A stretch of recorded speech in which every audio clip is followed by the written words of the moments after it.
नमस्कार। आज हम एक बहुत ही दिलचस्प सफर पर निकलने वाले हैं। एक ऐसी कहानी जो हमारे पैरों के ठीक नीचे दबी हुई है। ये कहानी है हमारे अपने प्लैनेट की, उसके तूफानी जन्म से लेकर आज इस पल तक वो कैसे लगातार बदल रहा है। तो चलिए शुरू करते हैं। ये तस्वीर हम सबने देखी है ना? स्पेस से हमारी पृथ्वी कितनी शांत और खूबसूरत दिखती है। पर क्या ये हमेशा से ऐसी ही थी? जवाब है बिल्कुल नहीं। इसकी कहानी में बहुत ज्यादा उथल-पुथल और कह सकते हैं हिंसा भी रही है। तो ये जो शांत चेहरा हमें दिखता है, इसके नीचे हमारा प्लैनेट असल में आग और अराजकता से पैदा हुआ है। इसकी कहानी की जड़ें हमारे सोलर सिस्टम की बहुत ही हिंसक शुरुआत में हैं। ये सोचना ही कितना कमाल का है कि हमारा घर यानी हमारी पृथ्वी एक बहुत पुराने तारे की राख से बनी है। मतलब अरबों साल पहले एक बहुत बड़ा तारा फटा, एक जबरदस्त धमाका हुआ और उसी की धूल और गैस से हमारा पूरा का पूरा सोलर सिस्टम बना। शुरुआत में तो पृथ्वी का हाल समझिए किसी नरक जैसा था। लगभग 4.5 अरब साल पहले की बात है। ये सिर्फ लावा का एक खौलता हुआ गोला था। फिर एक बहुत बड़ी टक्कर हुई, इतनी जबरदस्त कि उसी से हमारा चांद बना। और फिर धीरे धीरे लाखों सालों में इसकी ऊपरी परत ठंडी हुई और जाकर कहीं पहले महासागर बने। तो अब सवाल ये है कि इस सतह के नीचे आखिर है क्या? चलिए एक छोटा सा सफर करते हैं जमीन के नीचे और देखते हैं कि वहां क्या छिपा है। सबसे ऊपर तो है क्रस्ट यानी भूपर्पटी, जिस पर हम सब रहते हैं। और पता है ये कितनी पतली है? अविश्वसनीय रूप से पतली। इसको ऐसे समझिए कि अगर पृथ्वी एक सेब है तो ये क्रस्ट बस उसके छिलके जितनी मोटी है। क्रस्ट के ठीक नीचे आता है मैंटल। ये सेमी मोल्टन यानी आधी पिघली हुई चट्टानों की एक बहुत बड़ी लेयर है। अब इसे एकदम ठोस मत समझिएगा।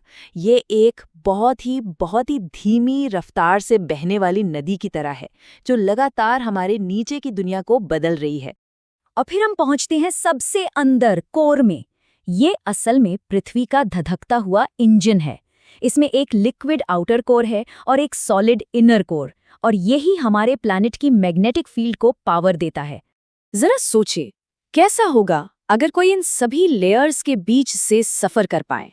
ये एक ऐसा सवाल है जिसने हमेशा से ही इंसानों को, खोजकर्ताओं को, साइंटिस्ट्स को अपनी तरफ खींचा है। तो सवाल ये है कि हम इंसानों ने जमीन के अंदर कितनी गहराई तक जाने की कोशिश की है। चलिए देखते हैं कि हम कहाँ तक पहुंचे। ये नंबर देखिए जरा, 12.2 किलोमीटर। सुनने में ये कोई छोटा मोटा फासला नहीं लगता। ये है कोला सुपर डीप बोरहोल की गहराई, मतलब धरती पर इंसानों का खोदा हुआ अब तक का सबसे गहरा गड्ढा। लेकिन इसको सही पर्सपेक्टिव में रखना बहुत जरूरी है। 12.2 किलोमीटर बहुत गहरा लग सकता है, पर पृथ्वी के सेंटर तक का रास्ता है करीब 6,371 किलोमीटर। इसका मतलब हमने तो बस सतह को जरा सा खरोचा ही है, बस इतना ही। चलिए अब वापस पृथ्वी की सतह पर आते हैं।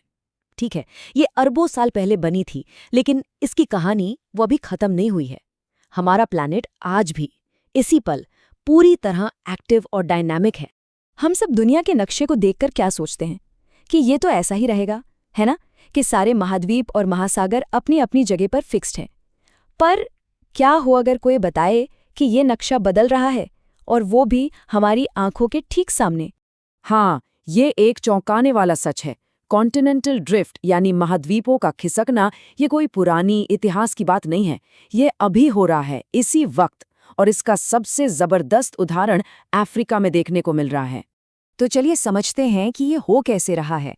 जो टेक्टोनिक प्लेट्स हैं वो अफ्रीकी महाद्वीप को धीरे धीरे खींच रही हैं, इंच दर इंच।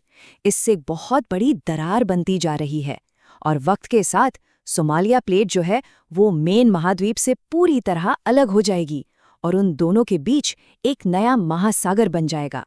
ये जियोलॉजिकल फोर्सेस की ताकत का एक जीता जागता सबूत है। तो इन सब बातों का मतलब क्या है? इसका सीधा मतलब ये है कि हम एक ऐसे ग्रह पर रहते हैं जो कभी भी एक जैसा नहीं रहता, वो लगातार बदल रहा है। जिन जबरदस्त ताकतों ने हमारी दुनिया को बनाया, महाद्वीपों को अपनी जगह दी, वो आज भी अपना काम कर रही हैं। वो चुपचाप लगातार हमारे पैरों के नीचे की दुनिया को फिर से बना रही हैं, हमारे प्लैनेट का भविष्य लिख रही हैं। और ये सब हमें एक आखिरी बहुत गहरे सवाल पर लाकर छोड़ देता है। हमारा प्लैनेट कोई पत्थर का गोला नहीं है, ये एक जीती जागती सांस लेती हुई चीज है जिसकी कहानी अभी बाकी है। आग में बनी ये दुनिया लगातार खुद को बदल रही है। तो इसका अगला चैप्टर कैसा होगा, ये तो बस वक्त ही बताएगा।